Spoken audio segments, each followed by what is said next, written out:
క్రీస్తు సంఘములన్నయు మీకు వందనములు చెప్పుచున్నవి. Churches of Christ salute you. అందరికీ వందనాలు. ఈరోజు వాక్యపట్నంగా మార్కు సువార్త 4వ అధ్యాయము 20వ వచనం నుండి 25వ వచనం వరకు చదువుకుందాము. మంచి నేలను విత్తబడిన వారెవరనగా, వాక్యము విని దానిని అంగీకరించి 30దంతులుగాను 60దంతులుగాను 100ంతులుగాను ఫలించువారని చెప్పాను. మరియు ఆయన వారితో ఇట్లనెను, దీపము దీపస్తంభము మీద నుంచుటబడికే గాని కొంచెము క్రిందనను మంచము క్రిందైనను నుంచబడుటకు తేబడదు కదా. రహస్యం ఏదైనను తేటపరచబడకపోదు, బయలుపరచబడుటకే గాని ఏది మరుగు చేయబడలేదు. వినుటకు చెవులు ఎవరికైనాను నుండిన ఎడల వాడు వినును గాకనను. మరియు ఆయన, మీరేమి వినుచున్నారో జాగ్రత్తగా చూచుకొనుడి. మీరెట్టి కొలతతో కొలుతురో మీకును అట్టి కొలతతోనే కొలవబడును. మరి ఎక్కువగా మీకు ఇయ్యబడును. కలిగిన వానికి ఇయ్యబడును, లేని వానికి కలిగినదియు వాని యొద్ద నుండి తీసివేయబడునని వారితో చెప్పాను. దేవుడి వాక్యాన్ని ఫలింపజేయను గాక. అందరికీ వందనాలు. ప్రార్థన చేసుకుందాం. ప్రార్థన చేసుకుని ఈ పరిశుద్ధ దినము దేవుని వాక్యాన్ని ధ్యానించుకుందాం. ప్రార్థన. జీవం గల తండ్రి, కృప కలిగిన దేవ, మహోన్నతుడ, మీకే స్తుతులు స్తోత్రాలు చెల్లిస్తున్నాం. ఇప్పటి వరకు మేము పాడిన పాటల ద్వారా మహిమ ఘనత ప్రభావం పొందిన విధానమును బట్టి కృతజ్ఞతలు. ఈ సమయంలో నీ మాటలు వినబోచున్న మా అందరికీ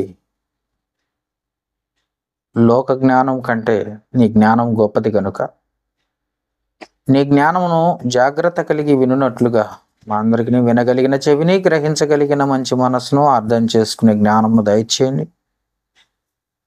అజ్ఞానుల వలె నీ మాటలను త్రోసిపుచ్చక, నిర్లక్ష్యము చేయక, ప్రతి మాటలోనూ ఆత్మ జీవము దాగి ఉన్నది అని గ్రహించి అవే మమ్మల్ని బ్రతికించి పరలోకానికి నడిపిస్తాయని జాగ్రత్త కలిగి ఆ మాటల వైపు మనసు నుంచినట్లుగా సహాయం చేయమని, మీరే మాతో మాట్లాడి మమ్మల్ని బలపరిచి స్థిరపరిచి సరైన మార్గంలోకి నడిపించమని వేడుకుంటూ ఈ సమయాన్ని మీకే అప్పగిస్తూ యేసు నామమున అడిగి వేడుకొనుచున్నాము మా పరమ తండ్రి, ఆమెన్.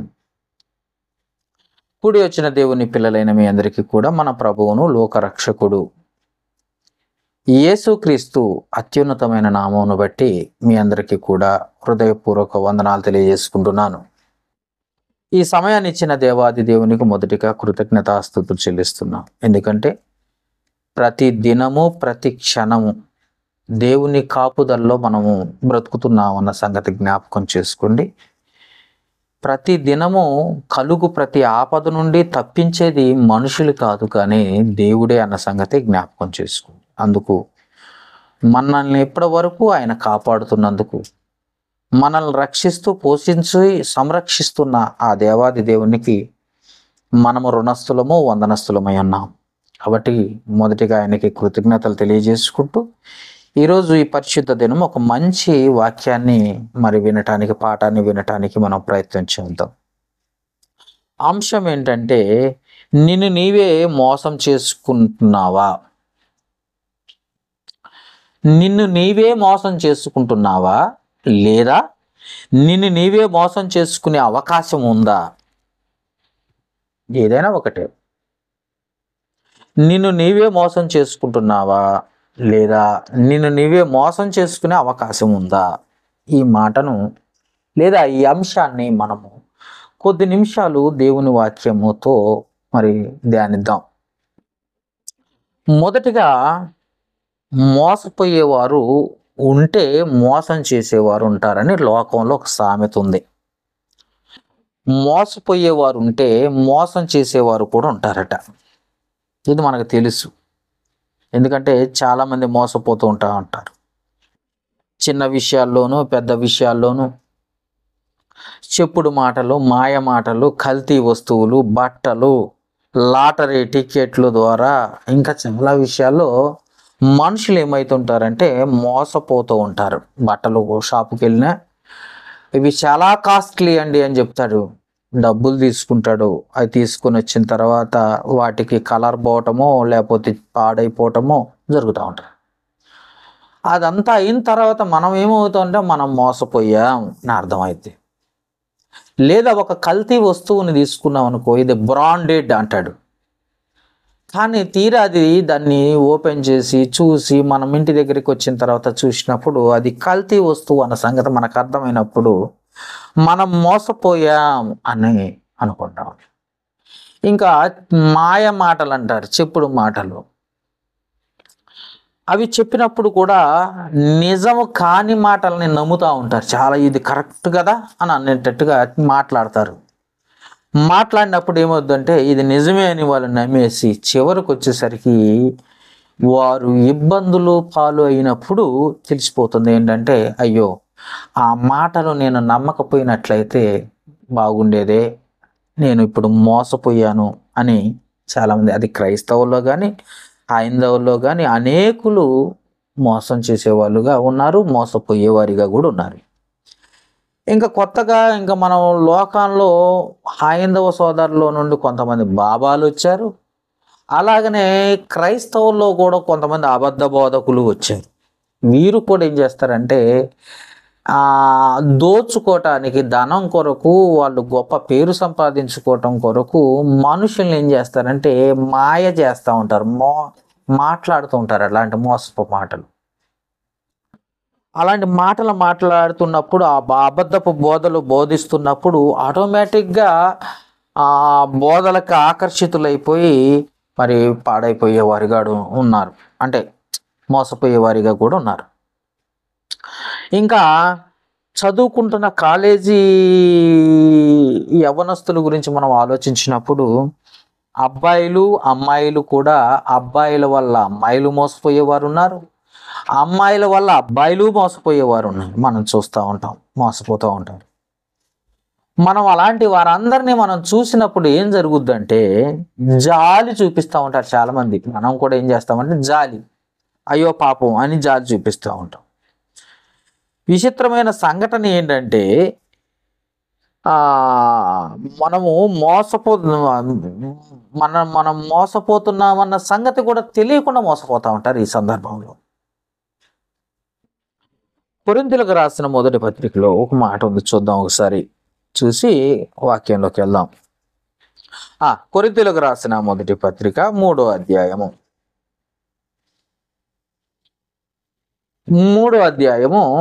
18వ వచనం చదువుదాం. అపోస్తలుడైన పౌలు గారు కొరింథీ పట్టణములో ఉన్న క్రీస్తు సంఘానికి ఈ పత్రిక రాస్తూ, మొదటి పత్రిక 3వ అధ్యాయము 18వ వచనం ఒకసారి చదువుదాం. ఎవరైనా బైబిల్ తీయండి, చదవండి. ఎవడును తన్ను తాను మోసపరచుకొనకూడదు, మీలో ఎవడైనను ఈ లోకమందు తాను జ్ఞానినని అనుకొనని ఎడల జ్ఞాని అగునట్టు వెరివాడు కావాలను. ఈ లోక జ్ఞానము దేవుని దృష్టికి వెర్రితనమే. అది చాలు, అంతవరకు సరిపోతుంది. పౌలు గారు మనం ఎప్పటిదాకా చెప్పుకున్నది ఏంటంటే మనుషులు మనల్ని మోసం చేస్తున్నారు, మోసపోయేవారు ఉన్నారు, మోసం చేసేవారు ఉన్నారు అని ఇప్పటి వరకు మనం చాలా సందర్భాల్లో చూసాం, సమాజంలో చూసాం, చక్కగా ఈ మాటలు విన్నాం ఇప్పటి వరకు. అయితే పౌలు గారు ఏమంటున్నారంటే ఎవడునో తన్ను తాను మోసం చేసుకోడు అంటారు.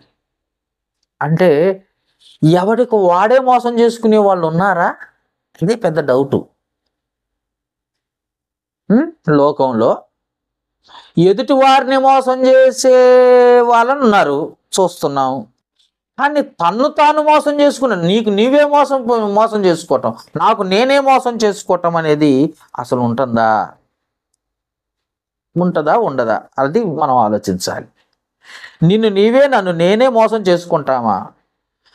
వాస్తవం ఏంటంటే పక్కవారిని మోసం చేయటం అయితే మనకు తెలుసు, కానీ పక్కవారిని లేదా ఎదుటి వారిని మోసం చేయటం అయితే మనకు తెలుసు, చేస్తూ ఉంటారు, మనం చూస్తూ ఉంటాం. కానీ ఇక్కడ ఏముందంటే నాకు నేనుగా మోసం చేసుకోవటం, నీకు నువ్వుగా మోసం చేసుకునే పరిస్థితి ఒకటి ఉంది అని పౌలు గారు చెప్తున్నారు. నిన్ను నీవే మోసం చేసుకుంటున్నావట. నిన్ను నువ్వే మోసం చేసుకుంటున్నావు, నన్ను నేనే మోసం చేసుకుంటున్నాను అని పౌలు గారు గద్దిస్తున్నాడు, హెచ్చరిస్తున్నాడు ఈ మాటలు. ఎవడును తన్ను తాను మోసపరచుకొనకూడదు అంటున్నాడు. ఎవడును తన్ను తాను అంటే నీకు నీవే, నాకు నేనే. అంటే నాకు నేనే మోసం చేసుకోవచ్చా? చేసుకునే అవకాశం ఉందా? నీకు నువ్వే మోసం చేసుకునే అవకాశం ఉందా అంటే ఉంది, కాబట్టే బైబిల్లో రాయబడింది. చాలామంది ఐ లవ్ మై సెల్ఫ్ అంటూ ఉంటారు. ఎందుకనంటే నన్ను నేను ప్రేమించుకుంటున్నాను, నేనంటే నాకు ఇష్టం, నా అందం చాలా గొప్పది, అవునా, నేను ఇంత హైట్ ఉంటానని, నేను ఇంత అందంగా ఉంటానని, లేదా నేను అందరికంటే ఏంటంటే తను తాను ప్రేమించుకుంటా ఉంటారు తన శరీరాన్ని చూసి. చాలామంది అలాంటి వారు కూడా ఉన్నారా అంటే ఉన్నారు కూడా. ఏంటంటే తనను తాను చూసుకొని గొప్పగా ఇష్టపడేవారు, ఎదుటివారిని కాదు. ఎదుటివారిని చూసో, ఎదుటివారి పనిని చూసో, ఎదుటివారి జ్ఞానాన్ని చూసి ఇష్టపడే వాళ్ళు ఉన్నారు, అది సమంజసంగా తెలుసు. కానీ తను తాను ఇష్టపడి తన తాను గొప్పవాడిని అనుకొని, తను తాను జ్ఞానిని అనుకొని, తను తాను జ్ఞానవంతుడని, ధనవంతుడని, పేరు ప్రఖ్యాతులు ఉన్నాయని మోసం చేసుకునే వాళ్ళు ఉన్నారట. బైబిల్ ఏమంటుందంటే మత్తయి సువార్త 22వ అధ్యాయము, బైబిల్ తీయండి, 22వ అధ్యాయము 39వ వచనంలో ఒక మంచి మాట ఉంది. నిన్ను వలె నీ పొరుగు వాడిని ప్రేమింపవలనది రెండో ఆజ్ఞ అని చెప్పారు. నిన్ను నువ్వు ప్రేమించుకున్నట్టుగానే నీ పొరుగువాడిని కూడా ప్రేమించాలి అన్నదే దేవుడిచ్చిన రెండో ఆజ్ఞ. అంటే దీంట్లో కూడా నిన్ను నువ్వు ప్రేమించుకుంటావు అని చెప్తున్నాడు దేవుడు. నన్ను నేను ప్రేమించనండి, నేను ఎదుటి వారిని ప్రేమిస్తాను అన్నాడు. కాదు, ఐ లవ్ మై సెల్ఫ్. ముందుగా నన్ను నేను ముందు నన్ను నేను ప్రేమించుకున్న తర్వాత ఎదుటి వారిని చూస్తాను, అది పాయింట్. అర్థమైందా? చాలామంది ఏమనుకుంటారంటే ఎక్కువగా ఎదుటివారినే చూస్తాము, ఎదుటివారి పైన జాలి పడతాము, ఎదుటివారినే ఇష్టపడతాము, ఎదుటివారి క్రియలేమో మనం ఇష్టపడతా ఉంటాం అని అనుకుంటారు. కానీ మొదటిగా నిన్ను నువ్వే ప్రేమించుకుంటావు అన్న సంగతి, నీవంటే నీకిష్టం అన్న సంగతి బైబిల్ చెప్తుంది. అద్దం ముందుకు వెళ్ళగానే, లేదా మంచి డ్రెస్ వేసుకొని నిన్ను చూసుకుంటూ అద్దం ముందుకెళ్ళి నా అంత గొప్పవాడు ఇంకెవడూ లేడని నువ్వు అనుకుంటావు, నా అంత జ్ఞానవంతుడు ఎవ్వడు లేడు అనుకుంటావు.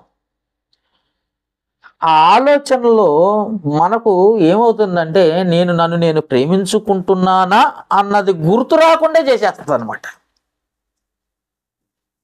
అద్దం ముందుకెళ్ళా, లేకపోతే నువ్వు మంచి శారీ కట్టుకున్నావు, మంచి డ్రెస్ వేసుకున్నావు, లేదా మంచి అందంగా అలంకరించుకొని నువ్వు చూసుకున్నప్పుడు అనిపిస్తుందట నన్ను నేను మోసం చేసుకుంటున్నానా అనిపించదట. అప్పుడు అది గుర్తు రాకుండానే నువ్వు మోసం చేసేసుకుంటావట. చాలామంది లోకంలో నమ్మించి మోసం చేసే వాళ్ళు ఉన్నారు, నమ్మించి మోసం చేసిన వాళ్ళు ఉన్నారు. కానీ ఇక్కడ నీకు నువ్వు మోసం చేసుకుంటున్న సంగతి నీకు తెలియకుండానే మోసపోతున్నావు అన్న సంగతి తెలుసుకోవాలి. అది ఎలా అంటే మార్కు సువార్తలో 7వ అధ్యాయం, మార్కు సువార్తలోని అది ఎలా అంటే మనం చూద్దాం ఒకసారి. 7వ అధ్యాయము 20వ వచనం నుండి 23 వచనాల్లో ఉంటుంది ఆ మాట. ఎలానో చెప్తుంది బైబిల్. నిన్ను నువ్వు ఎట్ట మోసం చేసుకుంటున్నావో మనుషుని లోపల నుండి బయలువెళ్ళున్నది మనుషుని అపవిత్రపరచును. లోపల నుండి అనగా మనుషుల హృదయములో నుండి దురాలోచనలు, జారత్వములను, దొంగతనములను, నరహత్యలు, వ్యభిచారములు, లోభములను, చెడుతనములను, కృత్రిమమును, కామ వికారమును, మత్సరమును, దేవదూషణయు, అహంభావమును, అవివేకమును వచ్చు. ఈ చెడ్డవన్నీయు నీ లోపల నుండియే బయలు వెళ్ళి మనుషుణ్ణి అపవిత్రపరచునని చెప్పి అన్న మాటను చూస్తాం. అంటే ఇవన్నీ ఎక్కడున్నాయంటే నీలోనే ఉన్నాయి. ఇవన్నీ ఎక్కడున్నాయంటే నీలోనే ఉన్నాయి. అవన్నీ నీలోనే ఉంచుకొని నువ్వు మోసం, నేను పవిత్రురాలని, నేను పరిశుద్ధురాలని, నేను దేవుని బిడ్డనని చెప్పేసి నువ్వు మోసం చేసుకుంటున్న సంగతి నీకు అర్థం కావటం లేదు. అంతరంగము ద్వారా తెలుస్తూ ఉంటుంది ఇవన్నీ. మనం జీవించే జీవితం దేవునికి ఇష్టంగా ఉందా లేదో కూడా తెలిసిపోద్దట నీకు. కానీ పైకి మాత్రము కప్పిపుచ్చేస్తూ ఉంటావు. వాటన్నిటిని కప్పిపుచ్చేసి పవిత్రంగా ఉన్నాను అనే ఒక సర్టిఫికెట్ ఏదైతే చేసుకుంటున్నావో అది నేను పర్ఫెక్ట్ అండి, నేను పవిత్రురాలండి, నేను పరిశుద్ధురాలండి, నేను పవిత్రునండి, ప్రార్థన బాగా చేస్తానండి, నేను బైబిల్ చదువుతానండి, నేను చర్చికి ఖచ్చితంగా వెళ్తానండి. అసలు నిన్ను నువ్వే అనుకుంటున్నావు, లోపల నువ్వు చేస్తున్నదంతా నీకు తెలుసు. నువ్వు ఎలా ఉన్నావో, ఎలాగా దేవునికి ఎదుట నడుచుకుంటున్నావో నీకు తెలుసు. కానీ పైకి మాత్రం ఏమంటావు అంటే సర్టిఫికెట్ ఇచ్చుకుంటావు, నేను పర్ఫెక్ట్ అని. ఎందుకంటే ఐ లవ్ మై సెల్ఫ్, నన్ను నేను ప్రేమించుకుంటున్నాను కాబట్టి అవన్నీ కప్పిపుచ్చుకుంటాను, ఆ తప్పులన్నీ కప్పిపుచ్చుకుంటాను, నన్ను నేను రైట్ అని అనిపించుకుంటా ఉంటాను, నన్ను నేను రైట్ అనిపించుకుంటాను. ఎందుకంటే మనిషి హృదయములో నుండే ఈ పాపం బయటకు వచ్చేస్తుంది, నువ్వు మోసం చేసుకునే పరిస్థితి వస్తూ ఉంటుంది. ఇర్మియా గ్రంథము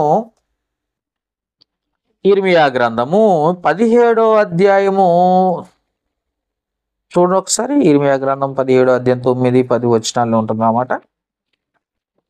ఇర్మియా గ్రంథము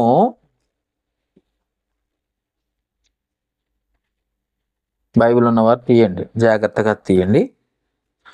17వ అధ్యాయము 9, 10 వచనాలు. ఇర్మియా గ్రంథము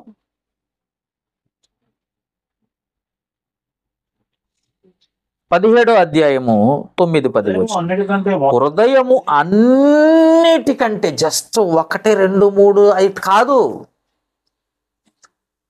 ప్రపంచములో ఉన్న అన్నిటికంటే అని రాస్తుందంటే ప్రపంచములో ఉన్న వాటి అన్నిటికంటే మోసకరమైంది ఏంటంటే నీ హృదయం. ప్రపంచంలో అన్నిటికంటే. అయ్యో నువ్వు దొంగతనాల, నరహత్యలని, ఇంకేదో ఎన్ని చెప్పినా, లోకంలో కనపడే ఎన్ని చెప్పినా, కానీ ఆ హృదయం, నీ దగ్గర ఉన్న హృదయం ఏదైతే ఉందో అది అన్నిటికంటే, ప్రపంచంలో ఉన్న వాటి అన్నిటికంటే అది మోసకరమైనది, అది ఘోరమైన వ్యాధి కలది, దాన్ని గ్రహింపగలవాడెవడు? నువ్వు మోసం చేసుకుంటున్న సంగతి నీకే తెలియకుండా నిన్ను నరకానికి నడిపిస్తుందట. అది పాయింట్ ఏంటంటే నీకు తెలియకుండానే నువ్వు నరకానికి నిన్ను నడిపిస్తుంది. అది నీలో నీతో ఉంటూ నిన్ను నరకానికి నడిపిస్తుంది. అది పైగా ఏంటంటే మంచి సర్టిఫికెట్ నీకే ఇచ్చేటట్టు చేస్తుంది. నువ్వు పర్ఫెక్ట్గా ఉన్నావు, నువ్వు క్రైస్తవురాలివి, నువ్వు దేవుని బిడ్డవి, నువ్వు సేవకుడివి, అసలు నువ్వు ఎంత కరెక్టో తెలుసా? ఎదుటి వాళ్ళంతా రాంగ్ అని నీకు తెలుసు కదా, వాళ్ళు అలా లేరు, వీళ్ళు ఇలా లేరు అని ఎదుటి వారిని తప్పు పట్టించేసి నిన్ను కరెక్ట్ చేసి నీకు మంచి సర్టిఫికెట్ ఇస్తుంది. ఎందుకంటే యువర్ సెల్ఫ్, ఏమన్నా మై సెల్ఫ్ అని చెప్పాను కదా, ఐ లవ్ మై సెల్ఫ్, నన్ను నేను ప్రేమించుకుంటున్నాను కాబట్టి నేను సర్టిఫికెట్ ఇచ్చుకోగలను. కానీ నీ మనస్సాక్షి, నీ హృదయం లోపలుండి నువ్వు చేస్తున్న ప్రతి పనిని అది సమర్థిస్తూ ఉంటుందంట. ఎందుకంటే దాంట్లో పాపం ఉంది కాబట్టి. నువ్వు తప్పు చేసినా ఓకే అనిపిస్తుందంట, నువ్వు బూతులు మాట్లాడినా నేను కరెక్ట్, నువ్వు ఏ రకంగా ఉన్నా నువ్వు కరెక్ట్ అంటే అనిపిస్తూ ఉంటుంది. ఒక ఆదివారం చర్చికి రాకపోయినా నేను కరెక్ట్ అన్నట్టే ఉంటుంది. అంటే నీకు తెలియకుండానే మోసపోతున్నావు అన్న సంగతి నీకు తెలియాలని బైబిల్ చెప్తుంది. అందుకే పౌలు గారు ఇందాక చెప్పారు, కొరింథీయులకు రాసిన పత్రిక 3వ అధ్యాయం 18వ వచనంలో, తన్ను తాను మోసం చేసుకోకూడదు అంటున్నాడు. తన్ను తాను మోసం ఎందుకు చేసుకుంటున్నారంటే, ఇదిగో హృదయం లోపలుండి నీ క్యారెక్టర్ని పక్కకు పెట్టేసి, నీ వ్యక్తిత్వాన్ని పక్కకు పెట్టేసి, నువ్వు చేస్తున్న చెడు పనులను చూపించకుండా దాచిపెట్టేసి, నువ్వు జాగ్రత్త, నువ్వు సూపర్, నువ్వు డూపర్ అని చెప్పిస్తుంది. అర్థమైందా? హృదయంలోనే మనల్ని మనం మోసం చేసుకునే పని అక్కడ జరుగుతుందన్న సంగతి మనకు తెలియట్లేదు. మనల్ని మనమే మోసం చేసుకుంటున్నాం, మనకు తెలియకుండానే మోసపోతున్నాం అన్న సంగతి తెలియని పరిస్థితికి వచ్చేసాం. ఎంతసేపటికి నువ్వే కరెక్ట్ అని అనుకుంటున్నావు, ఎంతసేపటికి ఎంతమంది చెప్పినా నేను కరెక్ట్ అంటాను అనిపిస్తూ ఉంటుంది. అది లోపలుండి, హృదయం లోపలుండి నిన్ను కాపాడుతున్నట్టుగా ఉంటుంది, కానీ అది నిన్ను నరకానికి నడిపిస్తుందన్న సంగతి నీకు తెలియట్లేదు. First point. కానీ వాటన్నిటిని చూసేవాడు ఒక ఆయన ఉన్నాడు. ఆయన సంగతి ఏందో అది కూడా చూద్దాం. హెబ్రీలకు రాసిన పత్రిక 4వ అధ్యాయం 13వ వచనం. హెబ్రీలకు రాసిన పత్రిక చదవన్నా. హెబ్రీలకు రాసిన పత్రిక 4వ అధ్యాయము 13వ వచనము.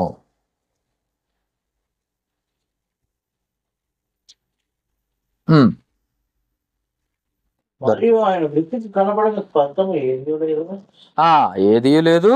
మనం ఎవరికి లెక్క అప్పచెప్పు, మనము ఎవనికి లెక్క అప్పచెప్పవలసి ఉన్నదో దేవుని కనుక ఆ దేవుని కన్నులకు సమస్తమును మరుగు లేకుండా తేటగా ఆ హృదయం ఏం చేస్తుందో చూస్తున్నాడట.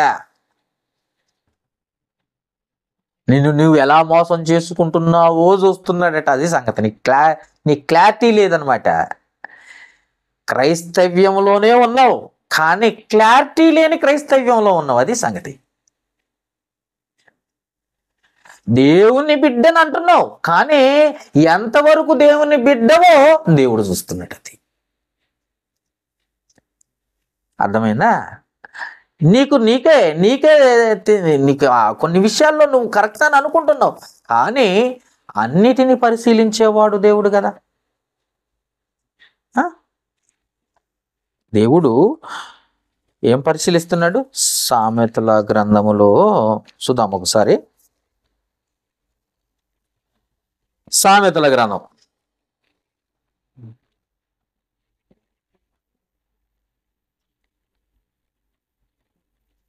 బైబిల్ ఏంటన్నారు నేను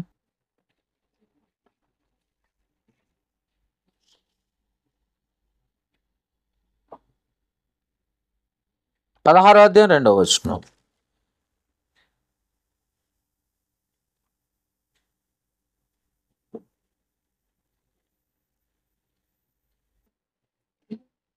ముప్పై నడతలన్నీ వారి దృష్టికి నిర్దోషముగా కనబడును. వాళ్ళకి ఏమనిపిస్తుందంటే సూపర్ సూపర్ సూపర్ అనిపిస్తూ ఉంటుంది. ఎందుకంటే అమ్మా ఇంతకంటే భక్తిపరు, నాలాంటి భక్తిపరుడు ఇంకెవ్వడు లేదనిపిస్తూ ఉంటుందట. యెహోవా ఆత్మలను పరిశోధించు. యెహోవా ఏం చేస్తున్నాడు? మొత్తం పరిశోధిస్తున్నాడట. అర్థమైందా? యెహోవా ఆత్మలను పరిశోధించును అని చెప్తున్నాడు. అసలు ఏం చేస్తున్నావో నీకు అర్థం కాని పరిస్థితిలో ఉన్నావు అనమాట. నువ్వు అర్థం కాని పరిస్థితిలోకి ఉన్నావు. నువ్వు మోసం చేసుకునే పరిస్థితికి వచ్చేసావు. నీ భక్తి కరెక్ట్, నువ్వు కరెక్ట్ అని నువ్వు అనుకుంటున్నావు, కానీ దేవుడు ఏం చేస్తున్నాడంటే హృదయాన్ని పరిశోధిస్తున్నాడు, ఆత్మను పరిశోధిస్తున్నాడు. ఆయన నీ క్యారెక్టర్ ఏంటో చూస్తున్నాడు. అది సంగతి. నువ్వు ఎంతగా భక్తిగా ఉన్నావో, ఎంతగా లోకస్తుడిగా ఉన్నావో పరిశీలిస్తున్నాడు ఆయన. కానీ నీకేమనిపిస్తుందంటే నీ నడక నీకు మంచిది అనిపిస్తుంది. నువ్వు పోయే పోకడ కరెక్ట్ అనుకుంటున్నావు, నువ్వు వెళ్ళే మార్గం కరెక్ట్ అనుకుంటున్నావు, నువ్వు అనుకుంటున్నది నువ్వు నిజం అనిపించింది. ఎందుకంటే నన్ను నువ్వు ప్రేమించుకుంటున్నావు. కాబట్టి నీకేం అర్థం కావట్లేదంటే నువ్వు చేస్తున్నది తప్పు అన్న సంగతి నీకు అర్థం కావట్లేదు. ఎవరు చెప్పినా, చాలా మంది ఉన్నారు, కొంతమంది చెబితే వినేవాళ్ళు ఉన్నారు, మార్చుకోవటానికి ట్రై చేస్తారు. కొంతమంది చెప్తే వినని వాళ్ళు ఉన్నారు. అర్థమైందా? కొంతమంది చెబితే వినేవాళ్ళు ఉన్నారు, కొంతమంది చెప్పినా వినని వాళ్ళు ఉన్నారు. ఎందుకనంటే వాళ్ళని వాళ్ళు విపరీతంగా ప్రేమించుకొని ఆ మోసంలోనే ఉన్నారు వాళ్ళు. నానా ఇది కరెక్ట్ కాదు, చిన్న ఇది కరెక్ట్ కాదు, అమ్మా ఇది కరెక్ట్ కాదు, నువ్వు ఇలా ఉండటం కరెక్ట్ కాదని చెప్పావు అనుకో, వెంటనే కోపాలు, రోషాలు, చర్చీలు మానేయటాలు, వేరే చర్చీలకు వెళ్ళిపోవటాలు, దేవుణ్ణి విడిచిపెట్టటాలు, ప్రార్థన లేదు, ఏం లేదు. ఆ పాస్టర్ అంటే దొంగ, వాడు దొంగ, వీడు దొంగ అని మళ్ళీ పైగా పాస్టర్ గారు వాక్యం చెప్పిన పాస్టర్ గారిని దొంగని చేసేస్తారు. వీళ్ళ జీవితాలు మారవు. ఎందుకనంటే వాళ్ళని వాళ్ళే బాగా ప్రేమించేసుకుని దేవుని మాటల్ని ఏం చెబుతున్నా, అసలు ఏం జరుగుతుందో నీలో అన్న సంగతిని వాళ్ళకి అర్థం కావట్లేదు. అర్థమైందా? ఎందుకనంటే ఒక మంచి మాట ఉంది, చూద్దాం ఇప్పుడు. ఇర్మియా గ్రంథం 49వ అధ్యాయము 16వ వచన భాగాన్ని మనం ఇప్పుడు టిక్కు పెట్టుకొని మరి చదవాల్సిన అవసరం ఉంది. టిక్కు పెట్టుకోవాలి, చదవాలి. ఇర్మియా గ్రంథము 49వ అధ్యాయము 16వ వచనము. పెన్నుతో బాగా రాసుకుంటాడా?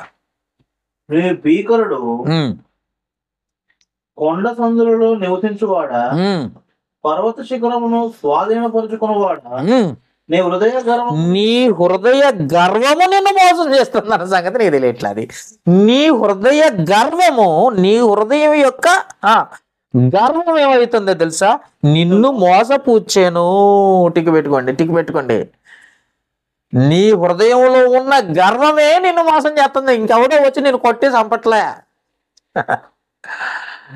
నిన్నెవడో నేను నరగానికి తీసపోవట్లే, నిన్నెవడో బలవంతంగా పాపంలోకి నెట్టేయట్లే. నీ హృదయంలో ఉన్న గర్వం ఏం చేస్తుందంటే, నేను పర్ఫెక్ట్, నేను విశ్వాసిని, నేను ప్రార్థనాపరుణ్ణి, నేను గొప్ప సేవకుని, నేను అంతర్జాతీయ సువార్థికుని. ఈ మధ్యకాలంలో కూడా విజయవాడ నుండి ఒకడు వాట్సాప్లో వచ్చాడు. గర్వపు మాటలు తప్ప తగ్గింపు మాటలు వెళ్ళి వాడికి. సూతి చిన్న వయసే, పాస్ట్ అంట. ఏంటంటే నా అంత జ్ఞానవంతుడు లేడని అనుకుంటున్నాడు. ఇందాక చదువుకున్నావు, జ్ఞానవంతుడు అని అనుకున్నవాడు మూర్ఖుడు. దేవుని దృష్టిలో జ్ఞానవంతుడు అనుకున్నవాడు మూర్ఖుడు. ఎవరికి వాళ్ళే గొప్పవాళ్ళు అని అనుకుంటే పొరపాటు. దేవుని దృష్టిలో ఎప్పటికీ నువ్వు పరీక్షించుకోండి. అందుకే మళ్ళా చదువుతున్నానా ఆ మాట, నీవు బేకరుడివి, గొప్ప బేకరుడివి, మామూలుడు కాదు నాయన, బేకరుడివి, కొండ సందులలో నివసించువాడు, పర్వత శిఖరముల మీద స్వాధీనపరుచుకున్నవాడు. ఆ పర్వతాలు ఎక్కుతున్నావు నువ్వు, హిమాలయ పర్వతాలు ఎక్కుతున్నావు, అన్ని నీలగిరి పర్వతాలు ఎక్కుతున్నావు, అన్ని పర్వతాలు ఎక్కుతున్నావు నువ్వు. నీ హృదయ గర్వము నిన్ను మోసపుచ్చెను. నీవు పక్షిరాజు వలె నీ గూటిని ఉన్నత స్థలంలో కట్టుకుని నన్ను అక్కడి నుండి నేను క్రిందకు పడద్రోసెను. ఇదే యెహోవా వాక్కు. నీ గర్వమునే నిన్ను మోసం చేస్తుంది. నువ్వు సెల్ఫ్ డిఫెన్స్ చేసుకోవాలి, నువ్వు పరీక్షించుకోలేకపోతున్నావు అనమాట. ఏంటి, నేను క్రైస్తవుని ప్రార్థన చేయట్లేదే, నేను క్రైస్తవుని వాక్యం చదవటం లేదేంటి, నేను క్రైస్తవుని దేవునికి ఇచ్చే విషయంలో కరెక్ట్గా లేనేంటి, నేను క్రైస్తవుని ఉండి దేవుని సన్నిధిలో కరెక్ట్గా లేనేంటి అని నువ్వు పరీక్షించుకొని సరి చేసుకోవాల్సింది పోయి నువ్వే అనుకుంటున్నావు నేను పర్ఫెక్ట్ అని. అర్థమైందా? నేనే చేసేదే పర్ఫెక్ట్ అని అనుకున్నావు. ఒకడు పోవు మార్గము తనకి సరైనదిగా వాడికి కనపడుతుంది, కానీ వాడు తుదకు మరణానికి దారి చేస్తాడంట. అందుకే దేవుడు ఏమంటున్నాడంటే, పైన నుండి నువ్వు ఉన్నవాడిని కిందకి లాగి పడేస్తా జాగ్రత్త అంటున్నాడు. అది సంగతి. నీకు నువ్వే గొప్ప అని అనుకోకూడదు. నువ్వు ఎంతవరకు దేవుని సన్నిధిలో పరీక్షించుకోవాలట. 24 hours నీకు ఎందుకు ఇచ్చాడంటే, ఈ 24 hoursలో నువ్వు పరీక్షించుకోవటానికి ఇచ్చాడు. ఎంతవరకు నువ్వు నిజంగా యథార్థంగా దేవుని ఎదుటున్నావని. ఆదివారం ఎందుకు ఇచ్చాడంటే, ఈ 7 రోజులు నువ్వు దేవుని సన్నిధిలో లేకుండా లోకంలో ఉన్న నీవు దేవుని సన్నిధికి వచ్చి నువ్వు చేసిన ప్రతి పాపము ఒప్పుకొని విడిచిపెట్టాలి. ఎందుకంటే నిన్ను నువ్వు మోసం చేసుకునే పరిస్థితి ఉంది. ఎందుకంటే నీలో హృదయం ఉంది, అది చాలా గర్వంతో ఉంది. అందుకే మాటలు ఎలా వస్తాయి? గర్వం. ప్రవర్తన ఎలా ఉంటుంది? గర్వం. విశ్వాసం, మళ్ళీ విశ్వాసంలో నేను ఆరితేరి ఉన్నానంటాడు. అర్థమైందా? హృదయ గర్వముతో నిండిన వాడు తన పనిని ఏమవుతుందో తెలుసు, తన పని తన గొయ్యి తానే తవ్వుకుంటున్నాడు అన్నమాట. అర్థమైంది? వాడి నాశనాన్ని, వాడు అతిశయమే వాడికి నాశనానికి నడిపిస్తుంది. ఏమన్నా బైబిల్లో కొరింథీయులకు రాసిన మొదటి పత్రిక, కొరింథీయులకు రాసిన మొదటి పత్రిక తీయండి.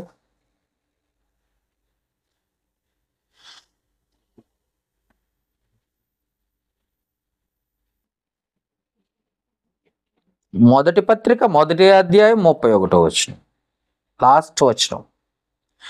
మొదటి పత్రిక కొరింథీ అపొస్తలుడే అతిశయించువాడు ప్రభువునందే అతిశయపడు, అంటే గర్వపడే. అతిశయం అంటే ఏంటో తెలుసా? గర్వం.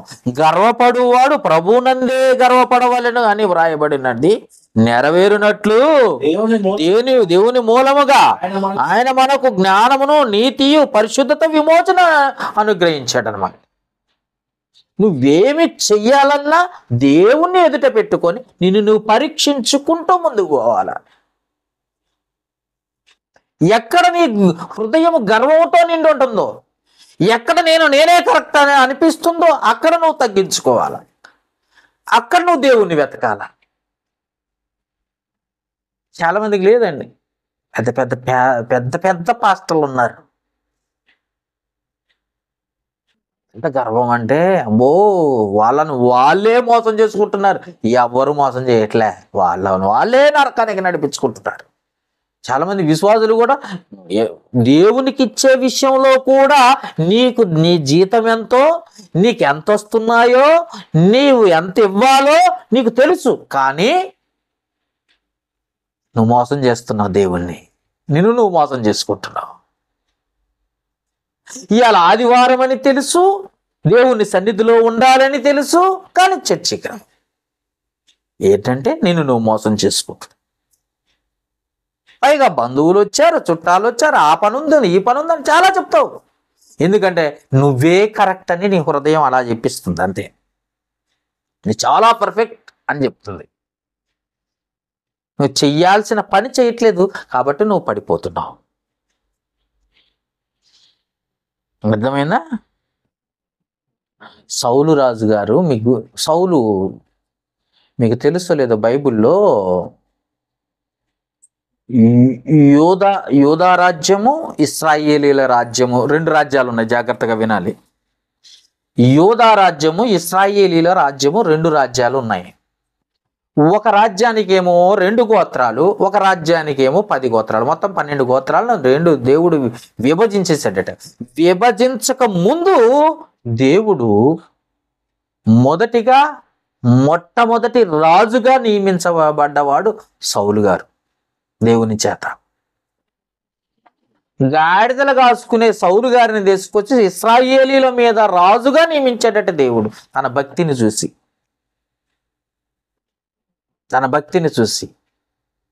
మరి భక్తిని చూసి ఎక్కడో గాడిదలు కాసుకునే వాడిని తీసుకొచ్చి చదువుతారా? చదవన్నాను ఒక మాట. ఎందుకంటే వాక్యము చూపించాల, లేకపోతే కొంతమంది వాక్యం చేపట్లేదు అంటున్నారు. అంతే కదా? సమూయేలు మొదటి గ్రంథం తీసారా? మొదటి గ్రంథము 10వ అధ్యాయము 2వ వచనం చదువుదాం. అయ్యగారు ఏం చేస్తున్నారో చూద్దాం. ముందు అయ్యగారు ఏం చేస్తున్నారో చూస్తే, ఆ రాజుగారు సౌలు గారు, ఆ తర్వాత రాజుగా ఎన్నుకున్న దేవుణ్ణి చూద్దాం. రైట్? 2వ వచనం. ఈ దినమున నీవు నా యొద్ద నుండి పోయిన తర్వాత బెన్యామీను సరిహద్దులో సెల్సహు నుండి రాహేలు సమాధి దగ్గర 2 కుమారులు నీకు కనపడుదురు. వారు నువ్వు వెతకబోయిన గార్ధబొమ్మలు నీవని నీ తండ్రి తన గార్ధబొమ్మల కొరకు చింతింపక నా కుమారుని కనుగొనడానికి నేనేమి చేతున్నానని నీ కొరకు విచారపడుతున్నానని చెప్పుతున్నా. అంటే ఈయన ఎవరో తెలుసా? గార్ధబొములను అంటే గార్ధబొము అంటే గాడిద డాంకీస్ అంటాం కదా. ఈ రాజుగారు ఎవరు? సౌలు గారు. ఈ సౌలు గారు పనేంటి? గాడిదలు కాసేవు డ్యూటీ. అలాంటి డ్యూటీలో నుండి, అలాంటి పనిలో నుండి దేవుడు ఉన్నత స్థలాన్ని ఇచ్చాడు. ఏ స్థలం ఇచ్చాడు? రాజుగా. ఇప్పుడు చదవండి ఒకటో వచనం. అప్పుడు సమూయేలు తైలపు బుడ్డి పట్టుకొని సౌలు తల మీద తైలం పోసి అతన్ని ముద్దు పెట్టుకొని యెహోవాను అభిషేకించి తన స్వాస్థ్యం మీద అధిపతిగా నేను నియమించి అన్నాడని చెప్పి ఇలాగూ సెలవిచ్చాను. అంటే గాడిదలు కాసుకునే వాడిని దేవుడు ఏం చేశాడంటే సమూయేలు ద్వారా రాజుగా నియమించాడు. అది సంగతి. ఇవి ఎందుకు చెబుతున్నానంటే ఎవరు మోసం చేయలే సౌలు గారిని, తను తానే మోసం చేసుకున్నాడు. అది పరిస్థితి. ఎలా మోసం చేసుకున్నాడో చూద్దామండి. అదే సమూయేలు మొదటి గ్రంథము 15వ అధ్యాయంకి వెళ్దాం రండి.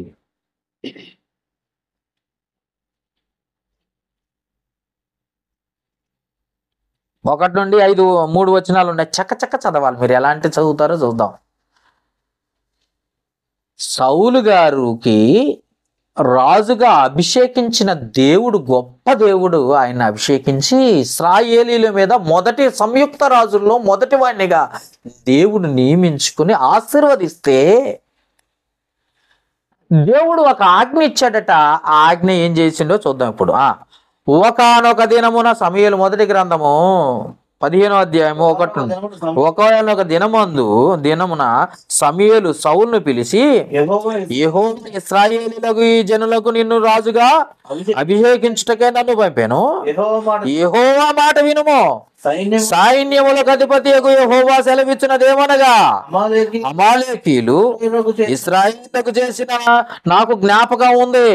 వారు ఐగుప్తు నుండి రాగానే అమాలేకీయులను వారి విరోధులైన మార్గమందు వారి మీదకి వచ్చింది కదా.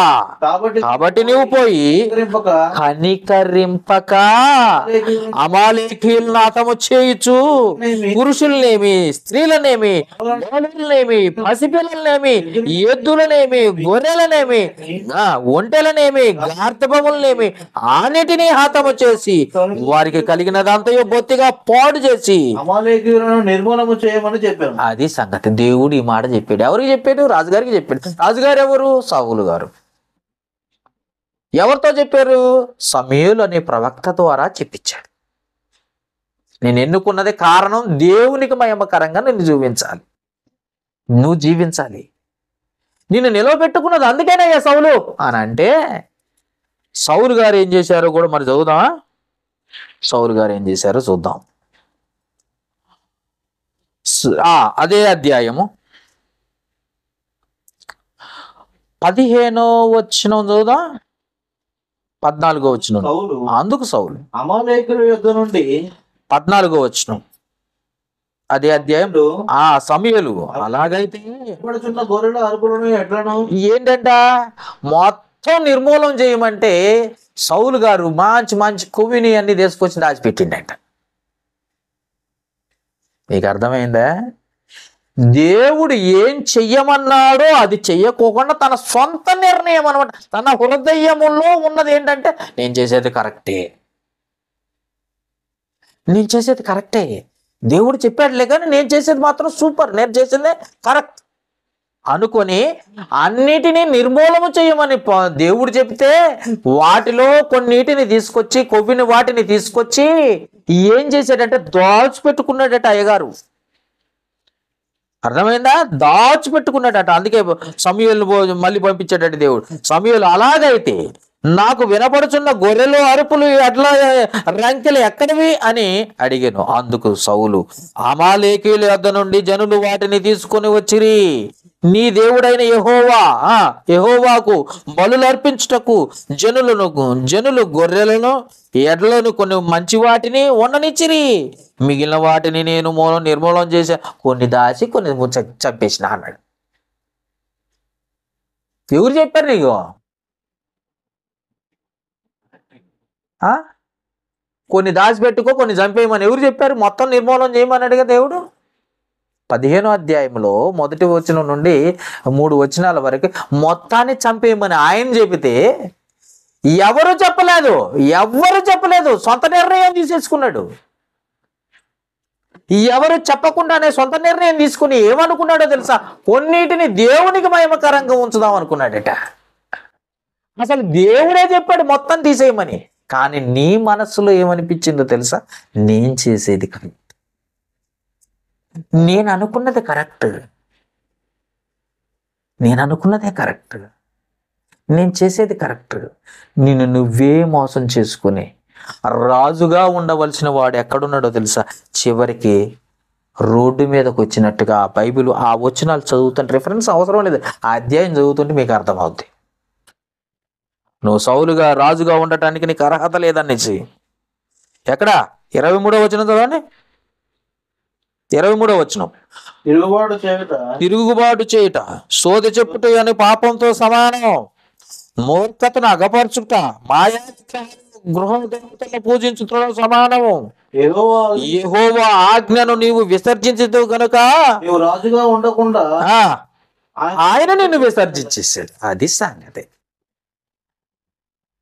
నీకు నీవు మంచి అనిపించింది, కానీ దేవుని దృష్టిలో అది చెడు. అది గుర్తుపెట్టుకో. అంటే నేను నువ్వు మోసం చేసుకుంటున్నావు, నీ క్లారిటీ లేకుండానే నువ్వు మోసం చేసుకుంటున్నావు. నేను ఎంత ఇచ్చినా సరిపోద్ది, దేవుడేమని అడుగుతాడా? అడుగుతున్నాడు. ఆయన చెప్పింది నువ్వు ఇవ్వాలంతే, ఆయన చెప్పినట్టు నువ్వు బ్రతకాలంతే. ఒకవేళ ఎక్కడైతే నీ హృదయము గర్వంతో ఉండిపోయి నువ్వు చెప్పిందే కరెక్ట్, నువ్వు చేసిందే కరెక్ట్ అనిపిస్తుందేమోనని ఎప్పటికప్పుడు నువ్వు దేవుని ఎదుట నీ హృదయాన్ని కుమ్మరించి పరీక్షించుకోవాలి, సెల్ఫ్ డిఫెన్స్ చేసుకోవాలి, నిన్ను నువ్వే సెట్ చేసుకోవడానికి ప్రయత్నం చేయాలి. లేకపోతే నిన్ను నువ్వే మోసపోతావు, నీకు తెలియకుండానే మోసంలో పడిపోతావు. అది సంగతి. ఆయనే కాదు, ఇంకొక ఆయన ఉన్నాడు, ఆ గురువు గారు కూడా చెప్తాను వినండి. కయ్యూను గారి గురించి మనం తెలుసు కదా. కయ్యూను గారు ఒక మాట చదివిద్దాం. యోహాను రాసిన మొదటి పత్రిక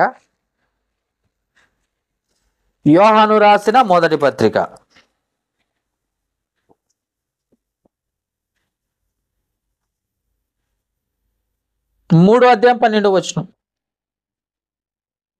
యోహాను రాసిన మొదటి పత్రిక. మనము కయ్యను వంటి వారమై ఉండరాదు, ఎందుకనంటే వాడు దుష్టుని సంబంధి అయి తన సహోదరుని చంపాడు. వాడు అతన్ని ఎందుకు చంపాను? తన క్రియలు చెడ్డవి, తన సహోదరుని క్రియలు నీతి ఉండేను గనుకనే కదా. వాడు ఎందుకు చంపాడు? వాడు చేసేదే కరెక్ట్ అనుకున్నాడు, అందుకే చంపేశాడు. దేవుడికి ఇష్టంగా నేను ఏం చెయ్యాలి? దేవునికి నచ్చిందేంటి? దేవునికి నచ్చినట్టు నేను ఉంటున్నానా? దేవుడు నన్ను చూస్తున్నాడు కదా, దేవుడు నన్ను పరీక్షిస్తున్నాడు కదా. మరి దేవుని ఎదుట నేను ఉన్నప్పుడు నన్ను నేను పరీక్షించుకోవాల్సిన బాధ్యత నాకు లేదా? అనేది లేదు. తన సహోదరుని మీద పడ్డాడు, సహోదరుని చంపేశాడు. ఇక్కడ జరిగిన సందర్భం ఏంటి? ఇద్దరు అర్పణలు తీసుకొచ్చారు. ఒకని అర్పణ దేవుడికి ఇష్టమైంది, ఒకని అర్పణ ఇష్టం కాలేదు. ఇప్పుడు ఇష్టపడలేదు అని అంటే ఎవరి మీద నీ కోపం రావాలి? తమ్ముడి మీద వస్తుందా, లేకపోతే దేవుని మీదకి రావాలా? అసలు నీ అర్పణ దేవుడు ఒప్పుకోలేదు, తమ్ముడు ఏం చేస్తాడు? పాపం పక్కనున్నోడు, పక్కనున్న తమ్ముడు ఏం చేశాడు? నువ్వు అర్పణ అర్పించేటప్పుడు వద్దన్నాడా, కాదన్నాడా? ఆయనకి ఇష్టం లేదని ఆయన పక్కకు నెట్టేశాడు. నువ్వు కోప్పడాల్సింది ఆయన మీద, పక్కనున్న తమ్ముని చంపుతావా? వాడేం చేశాడు? పాపం నోట్లో నాలుక లేనోడు. ఈ సందర్భం గుర్తు చేయాలా? తన తప్పు కప్పిపుచ్చుకోవటం కొరకు పక్కనోళ్ళని తప్పు పడతా ఉంటారు ఎక్కువగా. అదే నేను చెప్పేది. తన తప్పుని కప్పిపుచ్చుకోవటానికి పక్కన వాళ్ళ మీద నింద వేయటం ఎందుకు? చేశాను నేనే, అబద్ధం ఆడింది నేనే, మోసం చేసేది నేనే, నన్ను క్షమించు అని అంటే అయిపోద్ది కదా, ఆ కథ క్లోజ్ అయిపోద్ది కదా. ఒప్పుకోరు, ఇష్టపడరు. ఎందుకంటే నిన్ను నువ్వు ప్రేమించుకుంటున్నావు కనుక, నిన్ను నువ్వు మోసం చేసి నీకు తెలియకుండానే మోసపోతున్నావు అన్న సంగతి నీకు అర్థం కావాలి. అది సంగతి. కయ్యేను పతనానికి కారణం ఏంటో తెలుసా? తాను చేసుకున్న తప్పే. అర్థమైందా? ఎఫెసీయులకు రాసిన పత్రిక 4వ అధ్యాయం 22వ వచనం తీయండి నాన్న. ఎఫెసీయులకు రాసిన పత్రిక 4వ అధ్యాయం 22వ వచనం. 4వ అధ్యాయం 22వ వచనం తీయాలి. ఎఫెసీయులకు రాసిన పత్రిక 4వ అధ్యాయం 22వ వచనం. కావున మునుపటి ప్రవర్తన విషయములోనైతే మోసకరమైన దురాశల వలన చెడిపోవు మీ ప్రాచీన స్వభావమును వదులుకొని మీ చిత్త వృత్తి యందు నూతనపరచబడిన వారై నీతియు యథార్థమైన భక్తియు గలవారై దేవుని పోలికగా సృష్టింపబడిన నవీన స్వభావమును ధరించుకోండి. అది సంగతి. ప్రాచీన స్వభావం ఏంటో తెలుసా? ఇప్పటి వరకు నువ్వు మోసం చేసుకోవటమే. అర్థమైందా? మోసకరమైన దురాలోచనలు కలిగి ఉండటమే. ఇప్పుడు క్రైస్తవుడు అయ్యావు కదా, ఇకనైనా మారాలి కదా. దురాశట మన అంతరంగంలోనే ఉంటుంది. జాగ్రత్త. అంతరంగం అంటే ఎవరో కాదు, మళ్ళీ నువ్వే. అంతరంగం అంటే పక్కన ఉన్నది అనుకుంటున్నారా? పక్కింటోడిది అనుకుంటున్నారా? ఇదేమన్నా వస్తువా? నీలో ఉన్న అంతరంగమే, నీలో ఉన్న హృదయమే నిన్ను నువ్వు మోసం చేసుకోవటమే దురాశ. అర్థమైందా? బైబిలు చాలా స్పష్టంగా రాయబడ్డ మాటలు ఇవన్నీ. తప్పని తెలిసి కూడా తప్పు చేస్తున్నారు ఈరోజు. అలా మాట్లాడకూడదని తెలిసి కూడా పాపం చేస్తున్నారు. అలా ఉండకూడదని తెలిసి కూడా పాపం చేస్తున్నారు. వాళ్ళే మోసం, వాళ్ళకి తెలియకుండా మోసపోయి నరకానికి వెళ్ళి చచ్చిపోతే నరకానికే. జాగ్రత్త. ఎందుకంటే ఆయన కళ్ళు చాలా పెద్దవి. సజీవుడైన దేవుడి కళ్ళు. అందుకే ఆకాశము నా సింహాసనము, భూమి నా యొక్క పాదపీఠం అని సెలవిస్తున్న దేవుని కళ్ళు చాలా పెద్దవి. నీ హృదయ అంతరంగములను అవి పరిశోధిస్తున్నాయట, తేటగా కనపడుతున్నాయంట. నువ్వు మోసపోబడుతున్నావు, నీకు తెలియకుండానే మోసం చేసుకుంటున్నావు. వాక్యం తప్పని తప్పుడు బోధించే వాళ్ళు ఉన్నారు సేవకుల్లో. అప్పుడు ఇది కరెక్ట్గా ఆయన వాక్యం చెప్పాలి అన్న ఆలోచన తెలుసు వాళ్ళకి అలా ఉందని. క్రీస్తు సంఘం నిజమని తెలుసు, కానీ క్రీస్తు సంఘాన్ని ఒప్పుకోరు. క్రీస్తు రక్తం ఇచ్చాడు, ప్రాణం పెట్టాడు. క్రీస్తు అన్న పదం యాడ్ నుండి వచ్చిందంటే తండ్రి నియమించాడు. అపోస్తల కార్యములు 2వ అధ్యాయం 36వ వచనంలో ఆయన తండ్రి నియమించాడు. ప్రభువుగాను క్రీస్తుగా తండ్రి నియమించాడు. క్రీస్తు అన్న పేరు మనం పెట్టుకున్న పేరు కాదు అది. క్రీస్తు తన రక్తం ఇచ్చి కొనుక్కున్నాడు గనక క్రీస్తు సంఘం అయింది. దాన్ని ఒప్పుకుంటారు కానీ బయటికి రారు. తప్పుడు బోధల్లోనే ఉంటారు, కప్పిపుచ్చుకుంటా ఉంటారు. తప్పైనా సరే ఆ డినామినేషన్ చర్చిలే గొప్పవి అంటారు. తెలిసి కూడా. మా అయ్యగారు ఎవరైనా మా భక్త సింగు అయ్యగారు మోకాళ్ళ చిప్పలు అరిగిపోవటం కాదు, ఒంటే డెక్కల్లాగా తయారైనాయి అంట ప్రార్థన చేస్తే. పాపం అపోస్తులైన పౌలు, పేతురు, యోహాను, యాకోబు, ఆంద్రేయ వీళ్ళంతా ప్రార్థన చేసినా అంత రాలే. ఈయనకైనాయి అంట. ఇంకొక ఆమె అంటుంది గోతులు పడ్డాయట, మోకాళ్ళు పెడితే. ఏమండి? క్రీస్తు సంఘమని ఒప్పుకోవు కానీ నువ్వు ఎన్ని చేస్తే ఏం లాభం? నిన్ను నువ్వే మోసం చేసుకొని నరకానికి వెళ్ళిపోయినావు కదా. నువ్వేం 100 సంఘాలు కట్టొచ్చు, బైబిల్ ప్రకారం నువ్వు నరకంలోనే ఉన్నావు. అది సంగతి.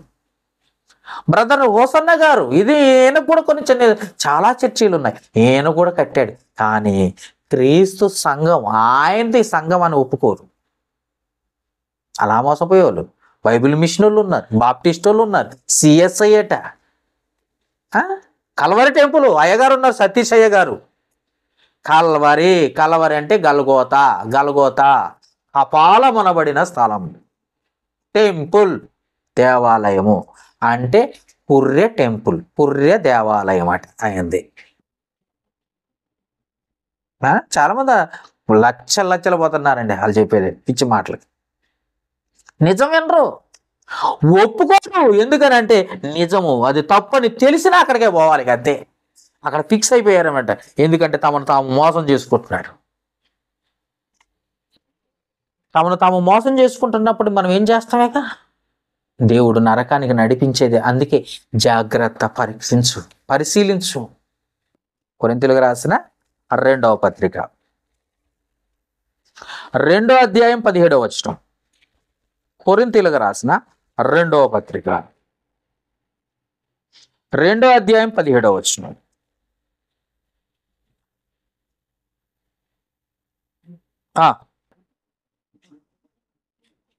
దొరికిందండి? తీసి చదవాలి, స్పీడ్గా ఉండాలి మీరు.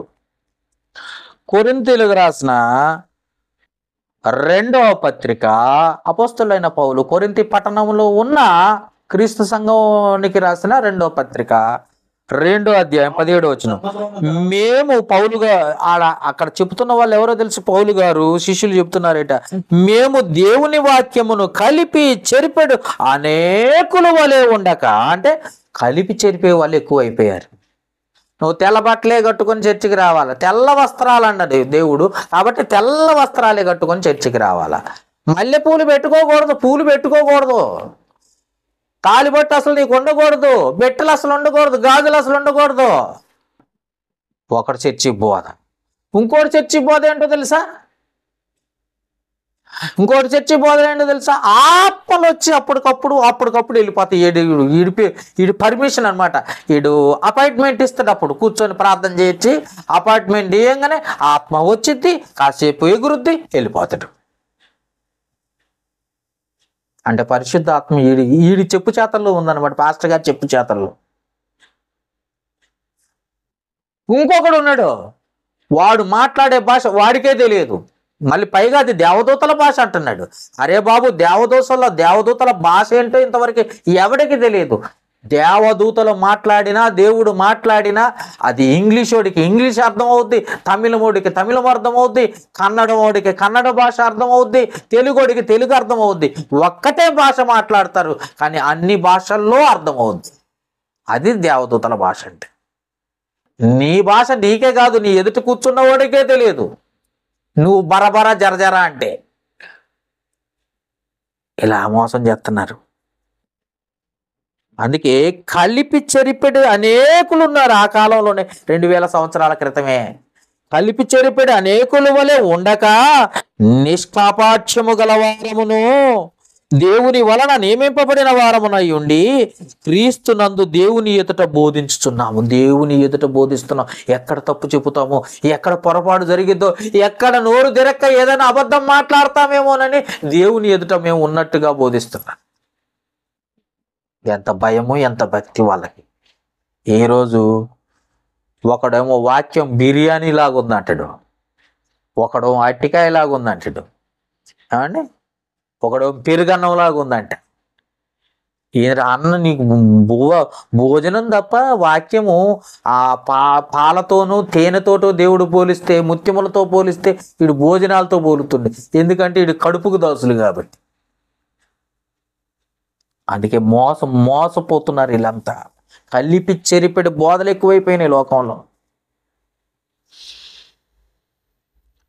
అదివరకు ఒకళ్ళు ఉన్నారండి, వాళ్ళు ఎవరు, మత్తయి సువార్త 23వ అధ్యాయంలో కొంతమంది బ్యాచ్ ఉన్నారు. మన బ్యాచ్ ఎలాంటి బ్యాచ్? ఎవరాళ్ళు? 23వ అధ్యాయం తీసారా?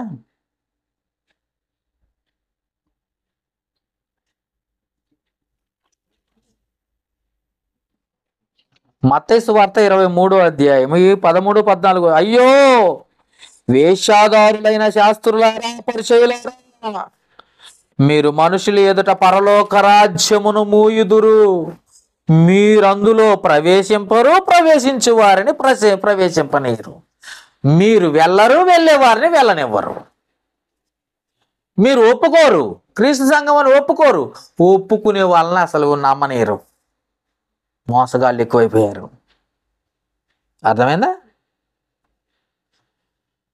వాళ్ళని దేవుడు గద్దించాడు, గద్దించిన వాళ్ళు వినేటట్లేరు పరిస్థితి. ఆ కాలంలో ఎన్నిసార్లు గద్దించాడు. చేస్తున్నదని తప్పు అని తెలిసినా కానీ వాళ్ళ ఆ స్థితిలోనే ఉన్నారు.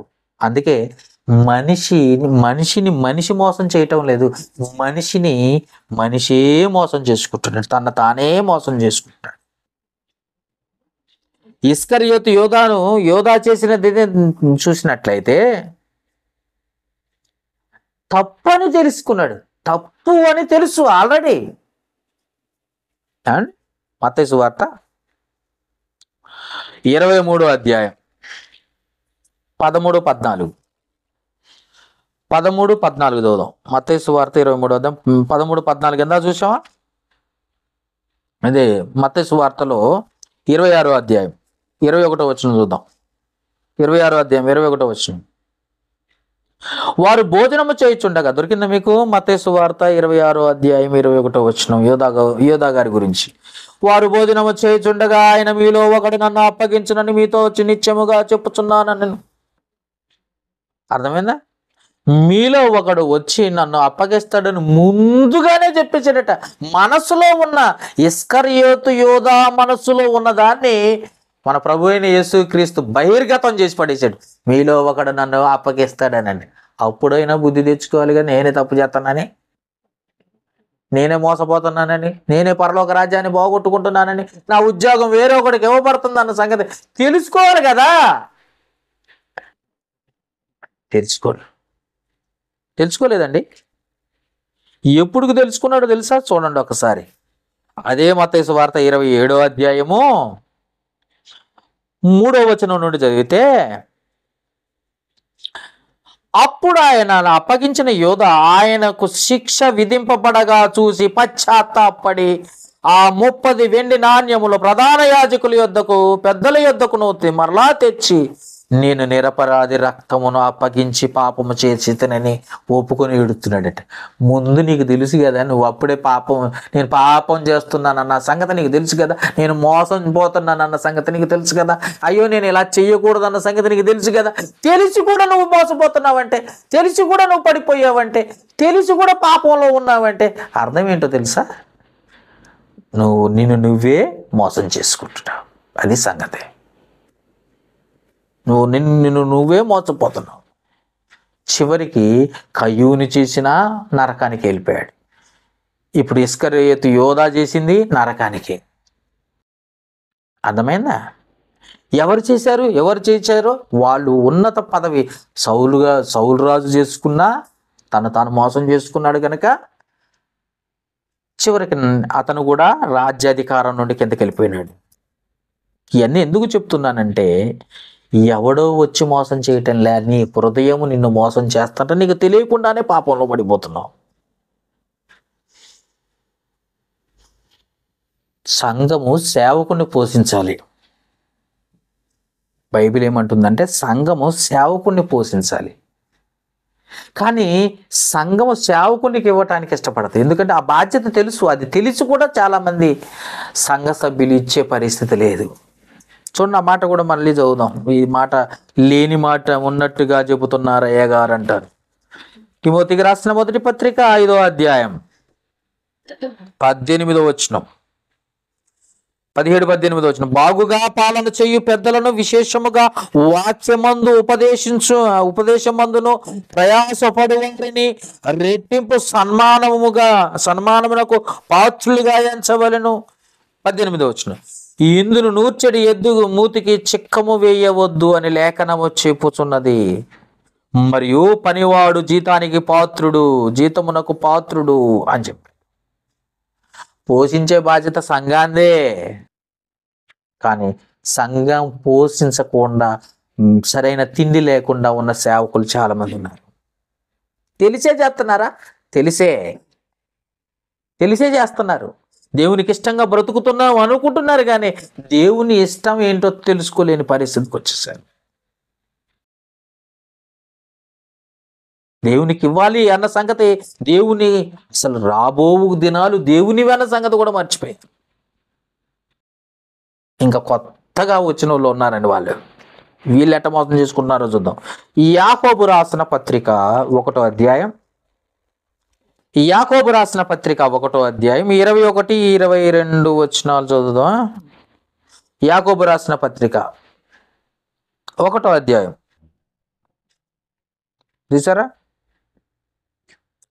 21వ వచనం నుండి, అందుచేత సమస్తమును కల్మషమును విర్రవీగు దుష్టత్వమును మాని లోపల నాటబడిన మీ ఆత్మను రక్షించుకున్నటకు శక్తిగల వాక్యమును సాత్వికముతో అంగీకరించుడి.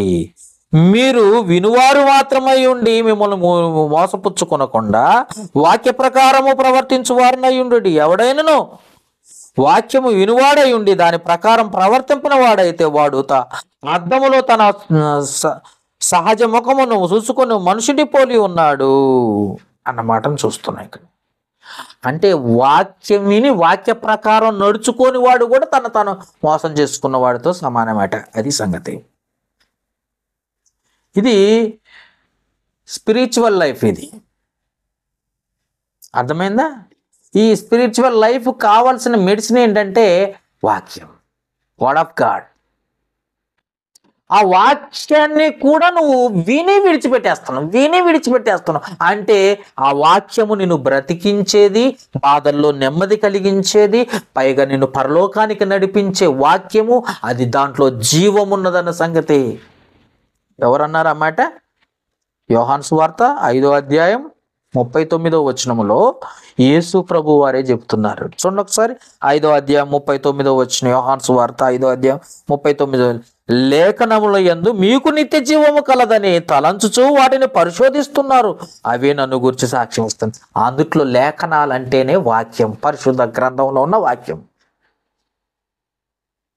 నిత్య జీవాన్ని ఇస్తాయి, పరలోకానికి నడిపించే వాక్యం అది. ఆ వాక్యం విని ఈ చెవుతో విడిచిపెడుతున్నావు. ఇప్పుడు మోసం చేసేది ఎవరు లేదు, నువ్వే మోసం చేసుకుంటావు. చర్చికి వెళ్తున్నావు, వాక్యం వింటున్నావు, విడిచిపెట్టేస్తున్నావు. నీ జీవితంలో వాక్యం లేదు, ప్రవర్తన లేదు, వాక్య ప్రకారంగా జీవించాలన్న ప్రవర్తన లేదు. పైగా చర్చికి వెళ్ళే వాళ్ళంతా శ్రోతల్లా కూర్చుంటారు. చాలామంది శ్రోతలు ఆ మధ్యకాలంలో రేడియోలో చెప్తారు, శ్రోతలకు అని చెప్తారు చూసారా, అంటే వినేవారు అన్నమాట. వీళ్ళు వాక్యాన్ని వినడానికి వచ్చారు, విని విడిచిపెడతారు, విని మర్చిపోతారు, విని సంబంధం లేదనుకుంటారు. చాలామంది వాక్యాన్ని రాసుకుంటారు, వాక్యాన్ని మళ్ళొకసారి దాన్ని పరిశీలించుకోవాలన్న ఆలోచన ఉండదు. వాక్యము పరిశీలించుకోవాలా, ఇది నా జీవితానికి సంబంధించింది, ఇది నా జీవితాన్ని సరిదిద్దేది, ఈ వాక్యం నన్ను పరలోకానికి నడిపించేది అని ఆ వాక్యం రాసుకున్న వాక్యాన్ని ధ్యానించరు. ఎందుకంటే ఆ వాక్యమే కదా నిన్ను పరలోకానికి, నిత్య జీవాన్ని ఇచ్చేది, పరలోకానికి నడిపించేది. ఆ వాక్యం విని చూసుకుందాంలే. లోపల ఉన్న గర్వంతో ఉన్న హృదయం ఏమంటుందంటే చూసుకుందాంలే తర్వాత, ఇదంతా మనకు తెలుసు అని నువ్వు మోసం చేసుకునే పరిస్థితి తీసుకొస్తుంది. ఆ పరిస్థితి తీసుకొచ్చేది ఎవరో కూడా స్పష్టంగా ఉంది. చూద్దాం ఆ మాట. కొరింథీయులకు రాసిన 2వ పత్రిక, 4వ అధ్యాయము 4వ వచనం. కొరింథీయులకు రాసిన 2వ పత్రిక 4వ అధ్యాయము 4వ వచనం చదువుదాం.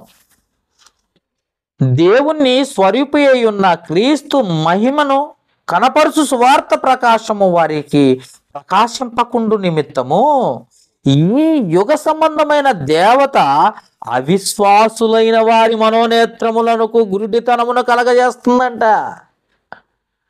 నేను మళ్ళీ చదువుకున్నా ఇట్లే, గుడ్డితనాన్ని మొత్తం తెలుసు అనేటట్టు చేస్తుంది. ఆ హస్తం వెనక ఉందన్నమాట, సాతానుగాడి హస్తం.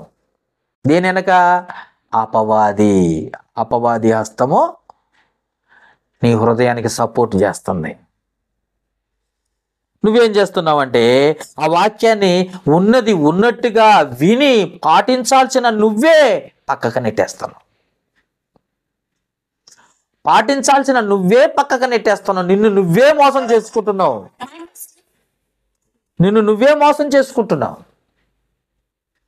నువ్వే విన్నాను అనుకుంటున్నావు, నాకొచ్చు అనుకుంటున్నావు, నేను రాసుకున్నాను అనుకుంటున్నావు, ఆదివారం గడిచిపోయింది, ఈరోజు బాగా వాక్యం విన్నాను అనుకుంటున్నావు. నీ జీవితంలో ఆ వాక్యం లేదు, ఉందనుకున్న భ్రమలో నేను ఉంచుతుంది సాతాను. భ్రమలో ఉంచుతుంది అంతే. ఎందుకంటే నిన్ను నువ్వు ప్రేమించుకొని నీకు నువ్వే గొప్ప అనిపించుకుంటున్నావు అంతే.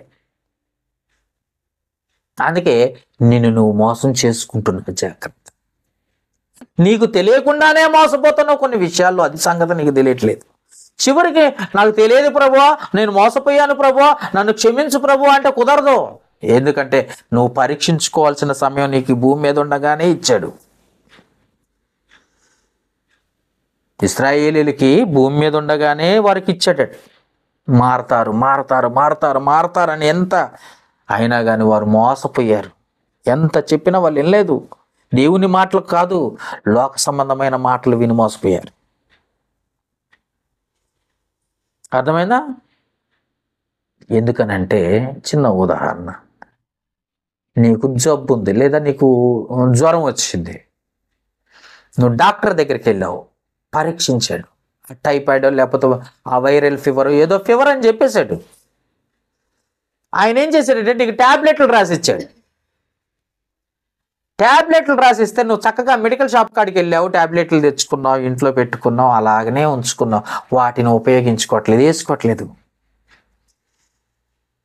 ఇంట్లో అయితే ట్యాబ్లెట్లు ఉన్నాయి, కానీ వేసుకోకపోతే ప్రయోజనం ఏముంది? నీ జ్వరం ఎట్ట తగ్గుద్ది? నీలో ఉన్న బలహీనత పోవాలంటే వాక్యం అవసరం కదా. నీలో ఉన్న పాపం పోవాలంటే వాక్యం అవసరం కదా.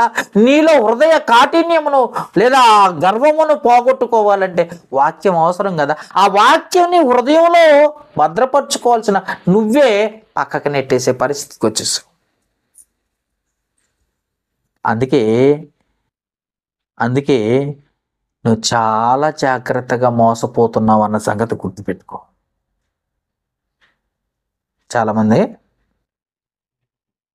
సేవకులు ఉన్నారు, నేను ఇందాక చెప్పాను, గాజులు వేసుకుంటే పాపం, తాలిబొట్టు కట్టుకుంటే పాపం, పూలు పెట్టుకుంటే పాపం.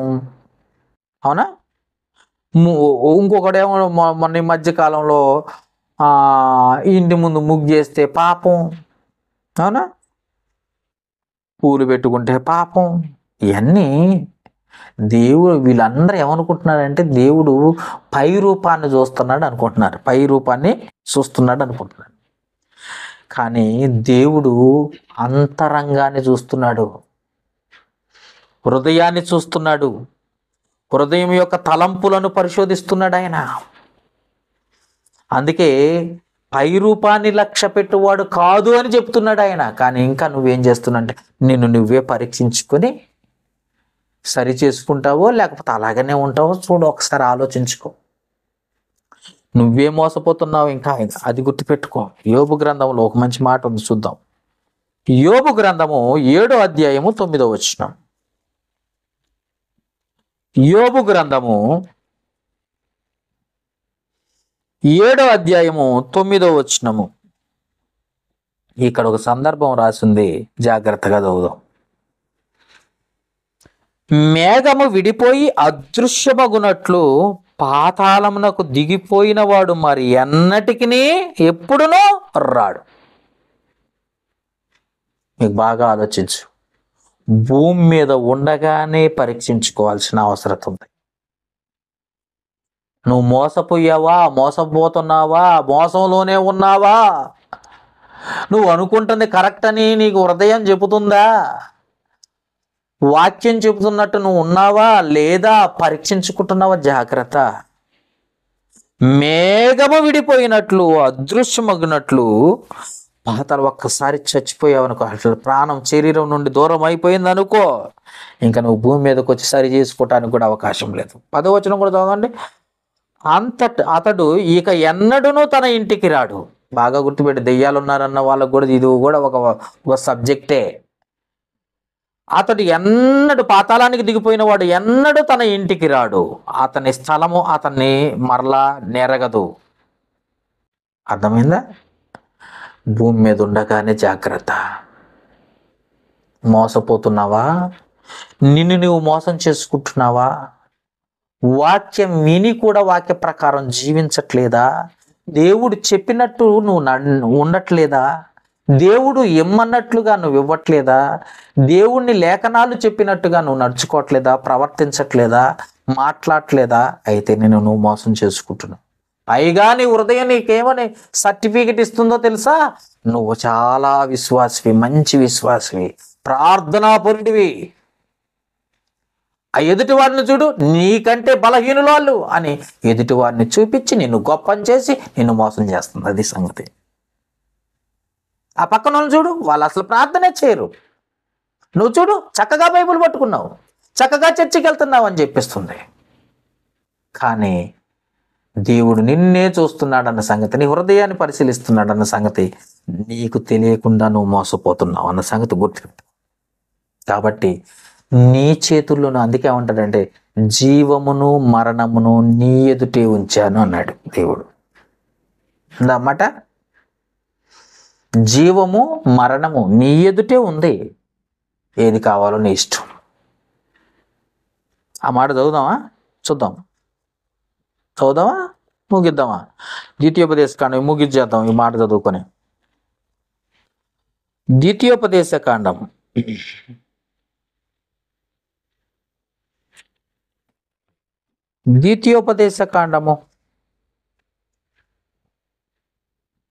30వ అధ్యాయం 19వ వచనం. ద్వితీయోపదేశకాండం 30వ అధ్యాయం 19వ వచనం. నేడు జీవమును మరణమును ఆశీర్వాదమును శాపమును నేను నీ ఎదుట ఉంచి భూమి ఆకాశములను మీ మీద సాక్షులుగా పిలుచుచున్నాను అన్నాడు. ఒక్కసారి నువ్వు పరీక్షించుకోకుండా, సరిగ్గా వాక్యం వినకుండా, ఆయన చెప్పినట్టుగా ఉండకుండా, మారకుండా, మారు మనసు లేకుండా, ఏదో హృదయం చెప్పింది కాబట్టి నేను కరెక్ట్ అది ఏమంటుంది? ఒకడు పోవు మార్గం తనకి యథార్థంగా కనిపిస్తుంది, చివరిగా అది మరణానికి దారితీస్తుంది అన్న సంగతి తెలిసి కూడా మోసపోతున్నావా? తెలియక మోసపోతున్నావా? ఏ రకంగా అయినా నువ్వే మోసపోయిన నరకానికి వెళ్ళిపోతావు. కాబట్టి జ్ఞాపకం చేసుకోండి, నువ్వు మోసం చేసుకునే పరిస్థితికి రాకు. అవకాశం ఉందా అంటే ఉంది ఖచ్చితంగా. కాబట్టి దేవునికి ఇష్టంగా బ్రతకటానికి, భయభక్తులు కలిగి దేవునికి ఇష్టంగా బ్రతకటానికి ప్రయత్నించి దేవుడు తప్పకుండా నిన్ను దీవించడానికి అవకాశం ఉంటుంది. ప్రార్థన చేసుకుందాం. ప్రేమ కలిగిన తండ్రి, కృప కలిగిన దేవ, మహోన్నతుడా, మీకే స్తుతులు స్తోత్రాలు చెల్లిస్తున్నా. ఇప్పటి వరకు విన్న మాటలు నా మాటలుగా కాక నీ మాటలుగా నీ బిడ్డలుగా తెలియజేశాను. విని విడిచిపెట్టక, తను తాను మోసం చేసుకునక, తండ్రి తాము సిద్ధపరచుకొని, తను గుర్తెరిగి సరిదిద్దుకొని నీకు ఇష్టమైన రీతిగా వాళ్ళు బ్రతుకున్నట్లుగా వారిని నడిపించుకొని ఘనత పొందమని వేడుకొనొచ్చు. ఇటు వాక్యం విన్నవారిని, చూసేవారిని కూడా దీవించి ఆశీర్వదించి, వారి హృదయాల్లో 30 60 100 ఫలించినట్లుగా ఈ వాక్యము వారిని ఆశీర్వదించి బలపరిచి స్థిరపరచమని ఈ మానవుల మా ప్రభువును లోకరక్షకుడు క్రీస్తు యేసు నామమున అడిగి వేడుకొనుచున్నాము మా పరమ తండ్రి. ఆమేన్.